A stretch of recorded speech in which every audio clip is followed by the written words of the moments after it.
പത്തനംതിട്ട മല്ലപ്പള്ളിയിൽ stage artist and workers association of ഭാരതും മല്ലപ്പള്ളി താലൂക്ക് ലൈബ്രറിയും ചേർന്ന് പാടാം ആർക്കും പാടാം എന്ന പേരിൽ പരിപാടി സംഘടിപ്പിച്ചു.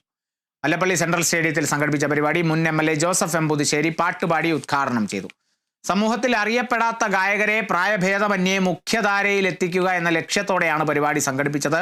എല്ലാ ഞായറാഴ്ചകളിലും പരിപാടി സംഘടിപ്പിക്കുമെന്നും ഭാരവാഹികൾ അറിയിച്ചു. മഴവിൽ കൊടിക്കാവടി അഴകു വിടർത്തിയ മാനത്തെ പൂങ്കാവിൽ തുമ്പിക്കും അവളുടെ പൊന്മക്കൾക്കും തേനുണ്ടോ. മഴവിൽ കൊടിക്കാവടി അഴകു വിടർത്തിയ മാനത്തെ പൂങ്കാവിൽ തുമ്പിക്കും അവളുടെ പൊന്മക്കൾക്കും തേനുണ്ടോ. കദന നിവാരണ കനിവിന്നുറവേ കാട്ടിൻ നടുവിൽ വഴിതെളിക്കൂ.